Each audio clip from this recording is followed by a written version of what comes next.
বিকেলে চায়ের সাথে খাওয়ার জন্য আটা দিয়ে এর চেয়ে ভালো নাস্তা আর দ্বিতীয়টি হতেই পারে না। যে কেউ বানাতে পারবে এই নাস্তাটি, এতটাই সহজ এই নাস্তাটি।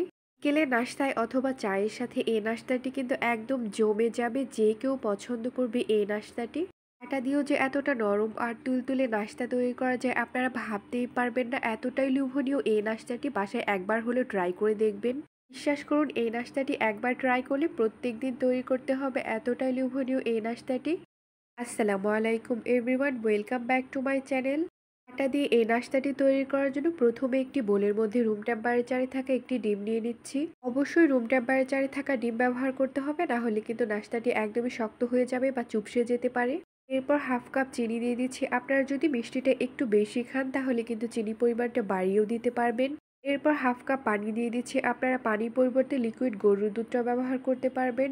1/4 কাপ রান্না করা রেগুলার সাদা তেলটা দিয়ে দিচ্ছি। আপনারা তেলের পরিবর্তে বাটার বা ঘিও ব্যবহার করতে পারবেন। এরপর হুইস্কের সাহায্যে খুব ভালো করে বিট করে নেব, যাতে করে চিনিটা খুব ভালো করে গলে যায়। আপনাদের ঘরে যদি এরকম একটু হুইস্ক না থাকে তাহলে কাঁটা চামচের সাহায্যে খুব ভালো করে বিট করে নিতে পারবেন। হুইস্কের সাহায্যে খুব ভালো করে বিট করে নেওয়া হয়ে গেছে, চিনিটাও কিন্তু খুব ভালো করে গলে গিয়েছে। এরপর হাফ কাপ সুজি দিয়ে দিচ্ছি। আমি এখানে কাঁচা সুজিটা ব্যবহার করেছি, কোনো প্রকার ভাজা সুজি ব্যবহার করিনি। আপনারা যে কোনো ব্র্যান্ডের সুজি ব্যবহার করতে পারবেন। এরপর হাফ কাপ আটা দিয়ে দিচ্ছি। আপনারা চাইলে আটার পরিবর্তে ময়দা ব্যবহার করতে পারবেন, এতে কোনো প্রকার সমস্যা হবে না।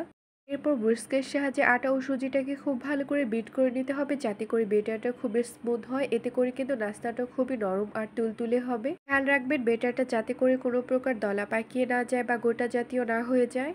2 থেকে 3 মিনিটের মতো খুব ভালো করে বিট করে নেওয়ার পর আমি একটু দেখিয়ে দিচ্ছি। দেখতেই পাচ্ছেন বেটারটা ঠিক কতটা স্মুথ হয়েছে। এরপর কাঁচা ডিমের যে একটা গন্ধ আছে সেটা দূর করার জন্য আমি এখানে ভ্যানিলা এসেন্স দিয়ে দিচ্ছি। আপনাদের ঘরে যদি ভ্যানিলা এসেন্সটা না থাকে তাহলে কমলার রস, লেবুর রস অথবা এলাচের গুঁড়ো করেও দিতে পারবেন। 1 চামচ বেকিং পাউডার দিয়ে দিচ্ছি। আপনাদের ঘরে যদি বেকিং পাউডারটা না থাকে তাহলে বেকিং সোডাটা ব্যবহার করতে পারবেন। এরপর আবার হুইস্কের সাহায্যে ভ্যানিলা এসেন্স ও বেকিং পাউডারটাকে খুব ভালো করে বিট করে নিতে হবে, যাতে করে খুব ভালোভাবে মিশে যায়। ভ্যানিলা এসেন্স ও বেকিং পাউডারটাকে মিশ্রণের সাথে খুব ভালো করে মিশিয়ে নেওয়া হয়ে গেছে। এরপর নাস্তাটাকে বসানোর জন্য আমি এখানে স্কয়ার শেপের একটা মোল্ড নিয়েছি। আপনারা চাইলে যেকোনো স্টিলের বাটিও নিতে পারবেন। মোল্ডের মধ্যে অল্প একটু তেল দিয়ে দিয়েছি। এখন তেলটাকে খুব ভালো করে ব্রাশ করে নিয়ে এরপর মোল্ডের সাইজে একটা কাগজের টুকরো কেটে রেখেছিলাম, সেই কাগজের টুকরোটাকে এভাবে করে সেট করে দেব। এভাবে করে কাগজের টুকরোটা সেট করে দেওয়ার কারণ হচ্ছে এতে করে নাস্তাটা নিচে কোথাও লেগেও যাবে না এবং খুব সহজে উঠে আসবে। এরপর মোল্ডের মধ্যে বেটারটা এভাবে করে দিয়ে দেব। বেটারটা দিয়ে দেওয়া হয়ে গেলে হাতের সাহায্যে মোল্ডটাকে এভাবে করে কয়েকবার ট্যাপ করে নেব, এতে করে যদি কোথাও গ্যাপ থাকে সেটাও কিন্তু ফিল আপ হয়ে যাবে।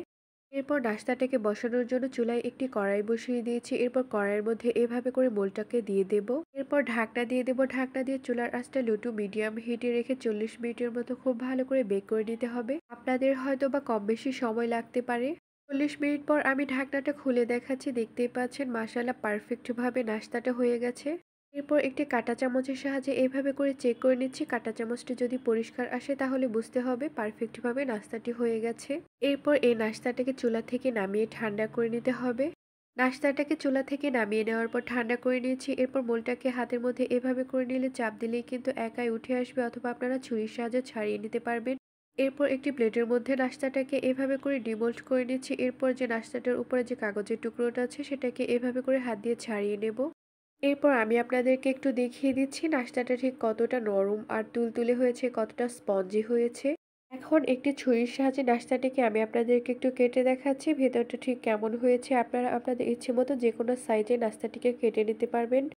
নাস্তাটিকে কেটে নেওয়ার পর একটি প্লেটের মধ্যে আমি সাজিয়ে নিয়েছি। দেখতেই পাচ্ছেন কতটা লোভনীয় লাগছে নাস্তাটি। বিকেলে চায়ের সাথে কিন্তু একদম জমে যাবে এই নাস্তাটি। নাস্তাটি আমি আপনাদেরকে একটু ভেঙে দেখাচ্ছি ভেতরটা ঠিক কেমন হয়েছে, কতটা নরম আর তুলতুলে হয়েছে। আর হ্যাঁ, যদি আমার এই নাস্তা তৈরির রেসিপিটি আপনাদের ভালো লাগে তাহলে অবশ্যই লাইক, কমেন্ট এবং শেয়ার করবেন। ইউটিউব থেকে দেখে থাকলে সাবস্ক্রাইব করবেন, আর ফেসবুক পেজ থেকে দেখে থাকলে ফলো করবেন। আর আমার এই ভিডিওটি দেখার জন্য আপনাদের সবাইকে অনেক অনেক ধন্যবাদ। আল্লাহ হাফেজ।